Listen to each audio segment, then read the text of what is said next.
I'm just gonna say, you are a good looking brute today.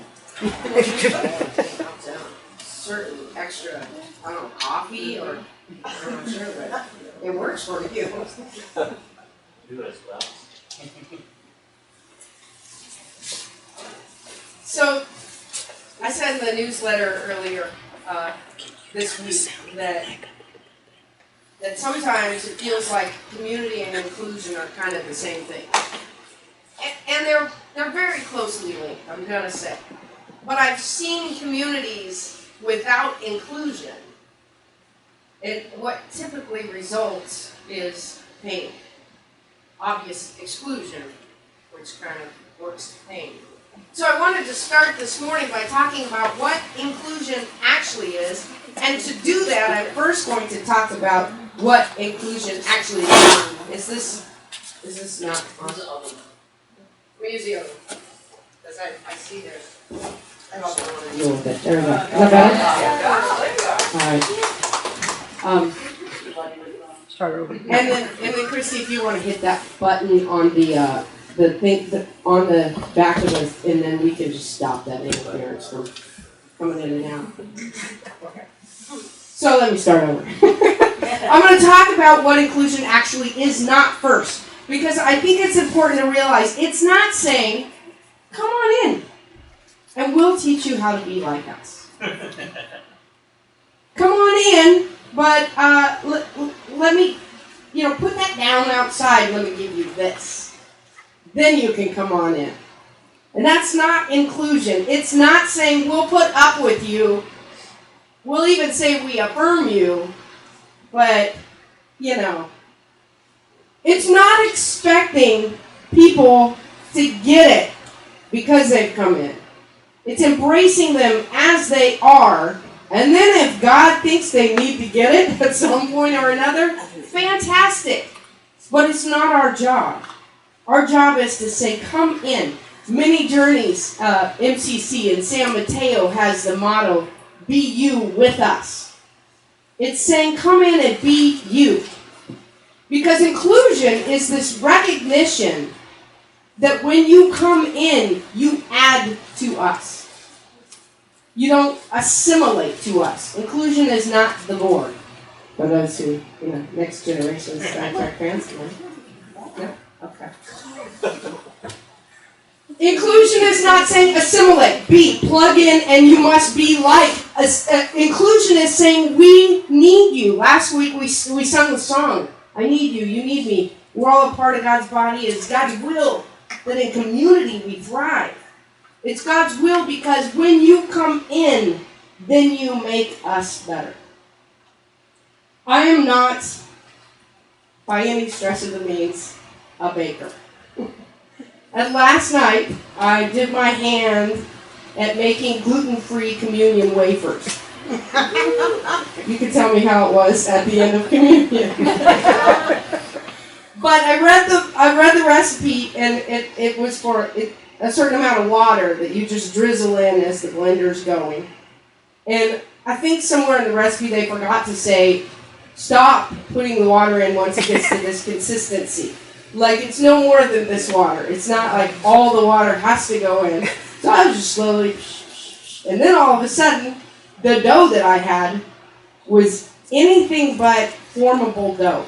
It was more like liquid than dough. And it struck me. Everything you add, what I ended up doing is adding more to it to even it all out. It ended up, but every single thing being added changes the mix.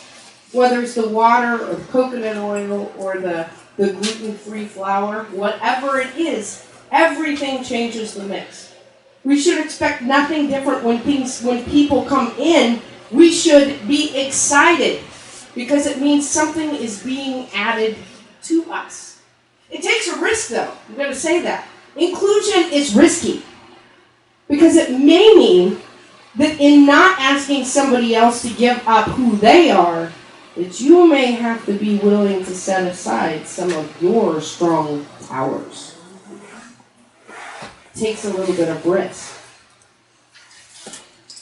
But it brings transformation. I I dare say, if we think that we are an inclusive church and new people are coming and they don't change us at all, I just wonder how inclusive we're actually being. Maybe that could be a standard that says, let's take a look at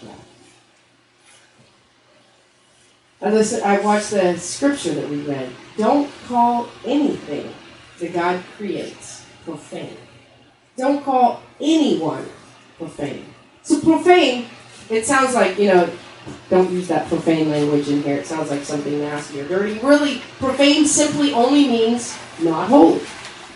In one of my worship classes, we had rocks.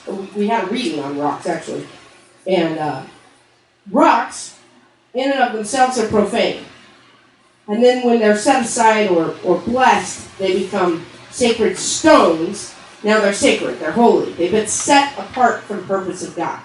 And anything could be that. If it specifically set this building as a pediatrics office, I guess could have been profane as a building. It was not yet set apart as holy. And now we've created a church building in it, and we're calling it holy, set apart for God. We've blessed it. That's the only difference between profane and holy. So isn't that interesting? We have no business calling anything that God created profane, because everything that God created is for God's purpose. Every person that God created that walks through this door, if we see it as a holy person led here for this moment, then inclusion becomes really easy, because it's God walking through the door ready to do something. So that's what it is. How do we become inclusive?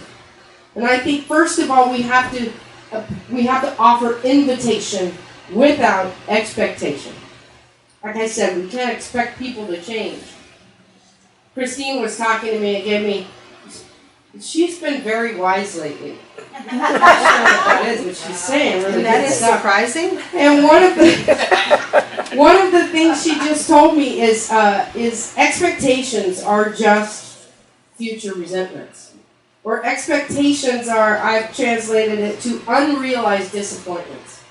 If I put my expectation on you and you don't do what I expect you to do, then I get disappointed and resentful. So if we just say, come on, and put zero expectations and let, again, God take care of it. God's pretty good at that. Surprise. I think it's really important that we say, come be you with us. That's it. Nothing aside from that. Because we have to offer invitation without expectation. Secondly, I think inquiry for the sake of really knowing and learning. How much different would it be if people walked in the door and we said, tell me about you, instead of let me tell you about, and I'm going to say I'm guilty of this. I'm so excited about what we're doing in this community. I'm so excited about the ministries of Reflection MCC. I'm so excited about the progress of the construction in this building. People come in and I go, oh, let me show you, and this, and we're going to do this, and this, and that. Oh, it's time for service, bye. But what if I did, who are you? Tell me what's important about you. Tell me where you come from. That's a whole different thing. That's inclusion. It's not saying, let's press us upon you, but come be you with us. And I think finally it has to be intention, not to be exclusive. And I'll tell you, the way you know you're doing this is you interrogate yourself. Check yourself. Are you being exclusive? I will tell you, church, to me, can be one of the most loving, embracing, exciting experiences that you can be a part of. And church can be one of the most harmful, painful, gut-wrenching experiences that you could be a part of. I think the worst that I have ever felt in my life, aside from losing somebody to death or something like huge like that, the worst that I've ever felt in my life is when Christine and I were walking into a church and the pastor of that church saw us coming in and made a beeline towards us and escorted us out onto the porch. He said, I'm going to allow you to come in, but you may not receive communion. Check yourself. That's huge. Like, that's a big one. But how many times do we do that? In just little hurtful, painful ways. I'm going to allow you to be this, but not quite this. Yesterday I was at a workshop. It was phenomenal. There's going to be another one coming up, and I'm going to make sure that we know about it and are invited to it. It was called White Women Speaking Truth. I was talking to Liz on the way there, and I said, this is really bad because in my calendar it just shows a white woman meeting. I was thinking, if I got in a car accident, they're going to be like, this racist pastor. But it was actually, it was backed by Black Women United.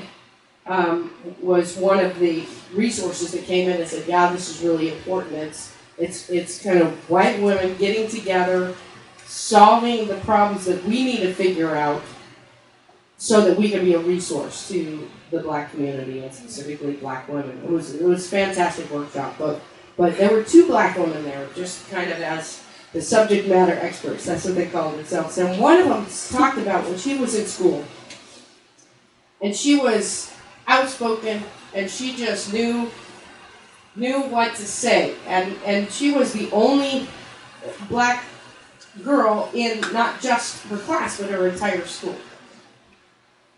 And the teachers knew her place. She didn't. And so she'd speak out often, and she'd call truth when truth needed to be spoken out. Amen. And so one of the nuns, it was a Catholic school, and the nuns called her and said, come, we need to talk. And she said, I don't know where I wrote it, here it is. She said, you're going to have to acclimate to what the world will allow you to be. And she said, that's when I learned that I'm going to have to fight harder for what I need. And I thought of that, and I was of course thinking of my sermon on inclusion through this whole workshop, and I thought, how many times do we say you're going to have to acclimate to what Reflection NCC desires you to be? My hope in this core value of inclusion is that we stop and we take a look at every single thing that we do in this church. We say, are we allowing people to be fully and wholly their holy self, their sacred self? Or are we forcing them to be that profane label of God can't quite use them yet? My hope is that as we are an inclusive church, we say, come, be welcome here. Be everything that God created you to be here. And transform us. Let's live into that core value. Let's be inclusive. Amen.